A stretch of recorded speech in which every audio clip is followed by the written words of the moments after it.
Bom dia, nono ano. Mais uma semana se iniciando. Estamos nós aqui novamente para mais uma aula de geografia. Hoje, que é 7 de junho de 2021, eu sou o professor Eugênio e sejam bem-vindos a mais uma aula. Hoje nós vamos dar continuidade à nossa aula de semana passada sobre um mundo urbano. Hoje nós vamos ter a nossa aula de número 2. Na semana passada, nós vimos um pouco sobre o processo de urbanização e o crescimento da população urbana. Na aula de hoje, nós vamos aprender um pouco sobre as cidades, hábitos de consumo mundializados. Vamos lá para mais uma aula? As cidades e os hábitos de consumos mundializados. Em 2018, estima-se que havia 525 cidades no mundo com mais de 1 milhão de habitantes. Em 1950, elas eram apenas 86. Vimos até aqui que, com o passar dos anos, esse número só tem aumentado. Desde as últimas décadas, o aumento de pessoas nas cidades tem impulsionado o consumo de produtos diversos, desde aqueles essenciais à sobrevivência, como os alimentos, até os mais superfluos.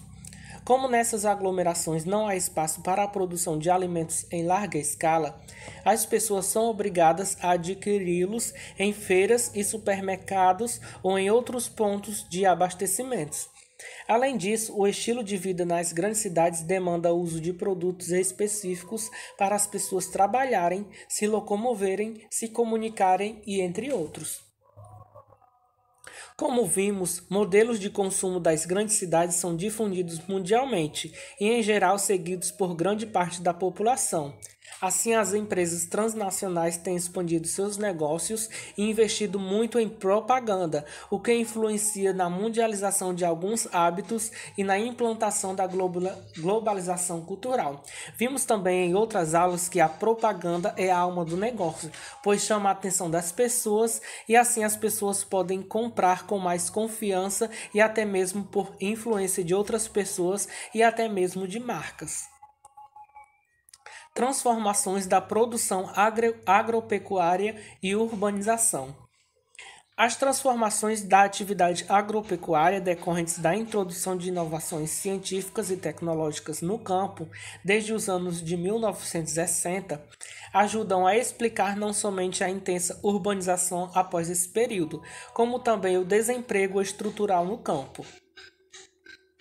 A intensificação do uso de máquinas agrícolas, fertilizantes defensivos agrícolas ou agrotóxicos e rações, além do melhoramento genético de plantas e animais, alteram o rendimento e a produtividade da agropecuária. Vamos ver aí na figura 2. A figura 2 aí nós temos um exemplo da empresa brasileira de pesquisa agropecuária.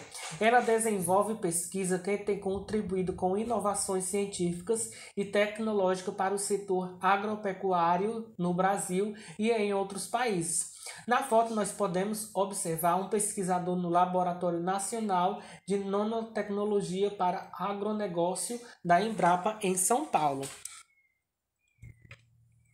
Já em 1960, as sementes híbridas de cereais são sementes modificadas, obtidas em laboratórios de pesquisa, possibilitaram maior rendimento das lavouras e maior resistência a pragas e doenças, o que ficou conhecida como a Revolução Verde.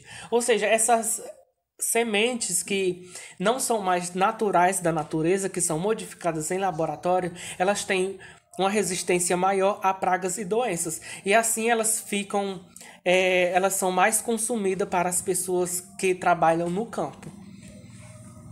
Nos anos de 1980, organismos genéticos modificados começaram a ser desenvolvidos a partir de sementes transgênicas, representando outra inovação científica e tecnológica importante para as transformações na agropecuária. As culturas com variedades de sementes do ato de rendimento da Revolução Verde, como também as ONGs, exigem a utilização de grandes aparatos tecnológicos, como as máquinas, tratores, defensivos agrícolas, fertilizantes e entre outros. Entretanto, o uso intensivo de agrotóxicos pela atividade agropecuária é responsável por grandes danos ambientais ao solo, pois este os retém, comprometendo a sua biodiversidade, e também ao ar, que é o material pensão provoca danos à saúde humana e a outros seres vivos, além da contaminação de alimento, e também às águas superficiais e subterrâneas, além de outros. Nos anos de 1990, com o desenvolvimento da informática, muitas de suas inovações passaram a ser aplicadas na agropecuária. Softwares para o gerenciamento dessas atividades, drones para detectar doenças e pragas em plantações e pastagens, falhas de plantio, excesso de irrigação, contagem do número de cabeças de gado, localização de nascentes de água e entre outros, além de máquinas agrícolas computadorizadas, como vemos aí na figura 3. Nós podemos observar aqui que com a evolução da informática e da tecnologia, os produtores agrícolas eles têm bastante rendimento com essas novas máquinas. O drone ele é capaz de detectar várias coisas apenas ao voar as plantações. E também temos aí as máquinas. Na figura 3 aí ao lado nós temos um homem operando uma colheiteira em plantação de soja no município de Itaperinga, em São Paulo. Já não se utiliza mais a mão de obra, e sim as máquinas.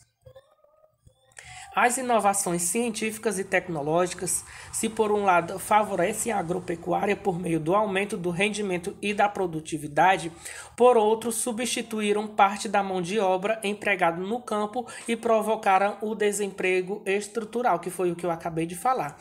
Os homens foram substituídos pelas máquinas. Dispensadas do trabalho no campo, populações migraram para as cidades, também contribuindo para o processo de urbanização ocorrido nos últimos anos. Bom, gente, esse foi o nosso conteúdo de hoje. Espero que vocês tenham entendido alguma coisa. Agora vamos para o WhatsApp fazer nossa atividade do dia.